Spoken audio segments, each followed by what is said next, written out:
തുടങ്ങി. 2-3 ദിവസമായിട്ട് നമ്മൾ വീഡിയോ അപ്ലോഡ് ചെയ്യുമ്പോൾ എല്ലാവരും ചോദിക്കുന്ന ഒരു കാര്യമാണ്, റബ്ബർ വെട്ടാൻ പഠിപ്പിക്കുമോ, മറ്റത്തെട്ടാണെങ്കിൽ റബ്ബർ വെട്ടാൻ പറ്റും എന്നൊക്കെ.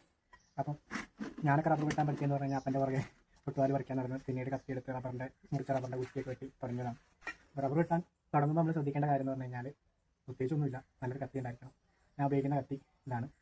പിന്നെ കത്തിനെ കുറിച്ച് പറയുമ്പോൾ കത്തിയാണ് റബ്ബർ വെട്ടുന്നതിൽ ഒരു 30% പങ്കുവയ്ക്കുന്നത്. എത്രത്തോളം നല്ല കത്തിയാണോ അത്രത്തോളം നമ്മൾ വെട്ട് സാറാവും. പിന്നെ കത്തി പണിത കൊല്ലനും കൊടുക്കണം നമ്മൾ കെട്ടി. അപ്പം 750 രൂപ കൊടുത്ത് വാങ്ങിയൊരു കത്തിയാണ്. ഒരു അത്യാവശ്യം 10 വർഷത്തോളം വെട്ടാനായ, വെട്ട് തുടങ്ങിയിട്ട് 10 വർഷത്തോളം റബ്ബർ വെട്ടാൻ ഒറ്റപ്പെട്ട വെട്ടാൻ കത്തി തന്നെ ധാരാളം. പിന്നെയുള്ളൊരു കാര്യം എന്ന് പറഞ്ഞു കഴിഞ്ഞാൽ ഈ കത്തിക്ക് മൂർച്ച ഉണ്ടാക്കുക എന്നുള്ളതാണ്. മൂർച്ച കിട്ടാൻ വേണ്ടി പലരും ടൈൽസൊക്കെ ഉപയോഗിച്ചിട്ട് തേക്കുന്നതാണ്. ഞാൻ തേക്കുന്നതിന് 35 രൂപയുടെ ഒരു അരവും. പിന്നെ ഇത് എന്ന് പറയുന്നത് സാൻഡ് പേപ്പറാണ്, 400-ൻ്റെ സാൻഡ് പേപ്പർ. നമ്മൾ ഇതേപോലെ സ്ക്വയർ ഷേപ്പിൽ അല്ലെങ്കിൽ ദീർഘചതുരത്തിൽ മുറിച്ചെടുത്തിട്ട് പിടിക്കും. അടുത്തോട്ട് ഉണ്ടാകാൻ ഇതേപോലെ ആക്കുമ്പോൾ നമുക്ക് എഡ്ജസൊക്കെ തേച്ചെടുക്കാൻ എളുപ്പമായിരിക്കും. എന്നിട്ട് ഇത് തേക്കുന്നതെന്ന് വെച്ച് കഴിഞ്ഞാൽ